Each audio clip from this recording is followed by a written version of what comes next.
Olá, que bom que você está aqui no Peripécias de Mãe, porque mãe também erra, eu que o diga. E como a minha visão dessa história bíblica estava equivocada. A história de hoje vai ser da nossa nona mãe. Mas vamos fazer uma recapitulação breve das mães anteriores? Vamos lá? Herodias, a mulher de Ló, Zípora, Sara, Eva, Rebeca, Penina e Salomé. 8. Agora nós vamos para a nona mãe.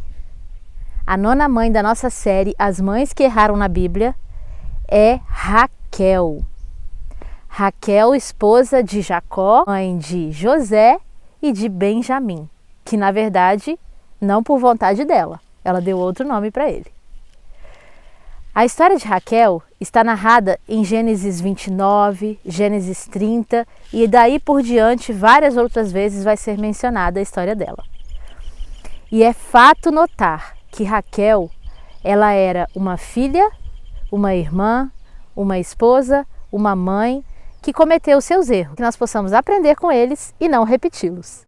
Quando Raquel percebeu que não tinha filhos e sua irmã os tinha, Lia, que havia casado com o mesmo marido, não por vontade delas, mas sim de seu pai Labão, Raquel então pede a Deus. Não, pede a Deus não. Raquel pede a Jacó. Primeiro erro de Raquel. Está relatado no livro de Gênesis, capítulo 30, versículo 1, que Raquel sentiu inveja. Pois é, ela sentiu inveja da irmã, porque a irmã tinha filhos e ela não. E pediu a seu marido Jacó que lhe desse filhos. E ela pediu da seguinte maneira: dá-me filhos, porque senão morrerei. Raquel, de repente, resolveu chantagear o marido.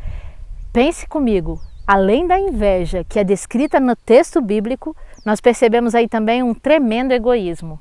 Porque com certeza, se Raquel sofria porque ela queria ter filhos, Jacó não podia resolver esse problema. Afinal de contas, ele disse no versículo seguinte, versículo 2, que ele não era Deus para resolver essa questão. E que ela deveria conversar com quem resolve. E quem de fato resolveu para Lia. Porque Lia, ao contrário de Raquel, a cada filho que tinha, demonstrava que era Deus que os tinha dado a ela, e não Jacó. Em nenhum momento a gente vê nos nomes dos filhos de Lia a demonstração de gratidão dela a seu marido. O primeiro filho de Lia chamou-se Ruben. Ela deu esse nome a ele porque significa o Senhor que atende ao aflito. O segundo filho que Lia teve, ela deu o nome de Simeão, que atende à necessidade. Lia com certeza sentia muita falta de ser a esposa preferida ou de ser a esposa valorizada. O casamento de Lia com Jacó teve apenas uma noite em que ela foi tratada como sendo a principal, que foi a noite de núpcias, que Jacó depois percebeu, quando ele acordou de manhã, que estava falando com a pessoa errada. Imagina quantas frases Jacó não disse porque havia planejado dizer em sua lua de mel, pensando que quem estava ouvindo era Raquel. E na verdade Lia as ouviu, e foi a única vez em que Lia as ouviu. E Lia é sempre deixada de lado, precisando até alugar o marido por mandrágoras. Mandrágoras são frutinhas parecendo com umbu. Se você conhece umbu, você sabe do que eu estou dizendo. Umbu é uma fruta verde pequena que nós temos no Nordeste brasileiro. Mandrágoras, elas eram frutas afrodisíacas. As pessoas diziam que elas eram frutas da fertilidade. E até hoje dizem isso na região do Oriente Médio. E essas frutinhas, à medida que elas iam ficando maduras, em vez de verdes, elas ficavam amareladas. E posteriormente, quando estavam no ponto para comer, elas ficavam com lilás bem fraquinho, uma cor lilás. E ali, nessa situação, as pessoas podiam colher e comer. E quando Ruben vem do campo trazendo mandrágoras e Raquel aluga seu esposo para Lia, Lia então se arruma toda. Imagino que ela deve ter super produção, né, naquele dia. E ela foi receber o marido todo suado, sujo, de ovelha do campo, dizendo: olha, essa noite você é meu, eu aluguei você. Que triste, né? Marido de aluguel, de uma situação muito conflitante. Mas nós percebemos através do nome dos filhos de Lia que ela perseverou em Deus. E Raquel, por sua vez, nós percebemos que embora fosse a mais bonita, a mais jovem, a mais amada, não demonstrava ser a mais pura de caráter. Ela roubou os ídolos do lar quando eles foram embora, quando Jacó reuniu então todo o seu clã para voltar para a sua região. Não demonstrou ser a pessoa mais indicada para ser a mulher do patriarca. E a prova cabal desse fato está em Gênesis 39, versículo 41, quando é mencionada a sepultura de Abraão, onde ele e Sara, sua esposa, foram sepultados, onde Isaac e Rebeca foram sepultados, e Jacó então está recomendando no texto que os filhos o sepultem lá, pois foi lá que ele sepultou Lia. Raquel não foi sepultada naquela sepultura. Raquel, ela foi a preferida, mas Jacó percebeu, ao longo de todas as ações da sua vida, que Raquel não era a mais indicada, Raquel não era a que deveria ser lembrada. Afinal de contas, até na hora da morte, Raquel quis deixar uma pecha, quis deixar uma marca negativa em seu último filho, Benjamim. Benoni, o filho do meu sofrimento. E Jacó protegeu Benjamim, mudando seu nome para o filho da direita. Agora, eu te pergunto, o último pedido de uma mulher, mesmo que esteja desesperada, deve ser uma marca, mexer na autoestima do filho para o resto da vida? Filho que fez ela sofrer tanto que ela morreu no parto? Raquel definitivamente não estava burilada, não estava fazendo as coisas de acordo com o Espírito Santo de Deus. Pelo contrário, as obras que ela demonstrava eram obras da carne, como é mencionado pelo apóstolo Paulo. E elas são claramente vistas na relação de Raquel com sua irmã, com seu marido e com seus filhos. Embora, claro, ela tenha cometido muitos acertos, os seus erros ficaram todos claramente escritos no texto bíblico para que nós pudéssemos nos lembrar e evitar cometer o mesmo erro que Raquel. Há uma ilustração que demonstra essa questão. Fazer o certo e o errado ao mesmo tempo e achar que está tudo bem.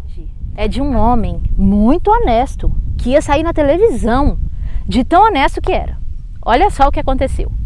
Esse homem foi a uma lanchonete de fast food e ali ele comprou, e quando pegou o pacote de papel e foi para o carro, e lá ele abriu o pacote, a companheira que estava do lado, perceberam que era um pacote de dinheiro, maços de notas de dólares, muitos milhares de dólares.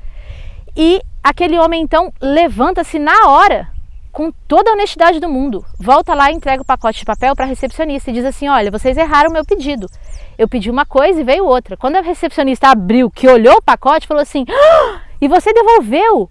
Nossa, peraí que eu vou chamar o gerente. Chamou o gerente apareceu e elogiou e começou a ficar todo feliz e pegou o celular e falou: vou ligar agora para o meu amigo que é jornalista para ele vir aqui fazer uma reportagem sobre a sua honestidade.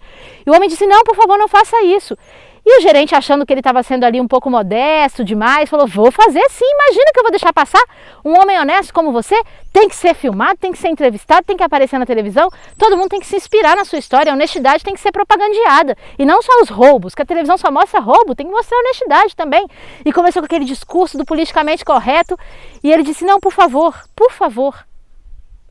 deixa eu te explicar uma coisa.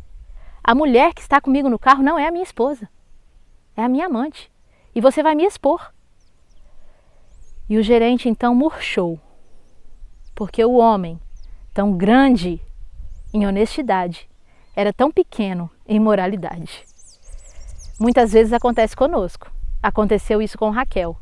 Raquel era a esposa escolhida, era para ter sido a primeira, foi a segunda, mas era para ter sido a primeira. Foi abençoada pelo seu pai em seu casamento, o marido a amava, ela poderia ter usado tudo isso para o seu bem, para o seu benefício e poderia ter crescido em graça diante de Deus. Mas em quantos momentos a gente percebe na palavra de Deus textos mostrando que Raquel escolhia as obras da carne? Raquel se deixava guiar por si mesma e não por Deus.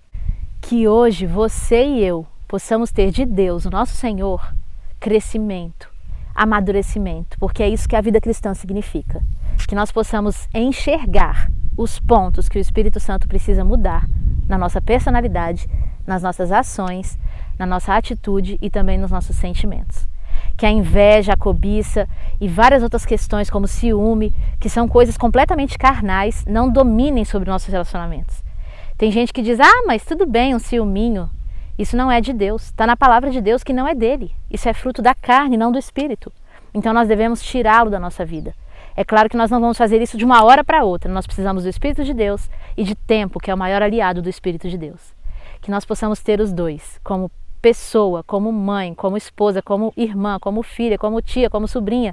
Que cada uma de vocês e cada um de nós, os homens também, que nós possamos ter o tempo e o Espírito Santo trabalhando em nosso favor. E que para isso nós oremos e peçamos a Deus para que Ele derrame sobre nós.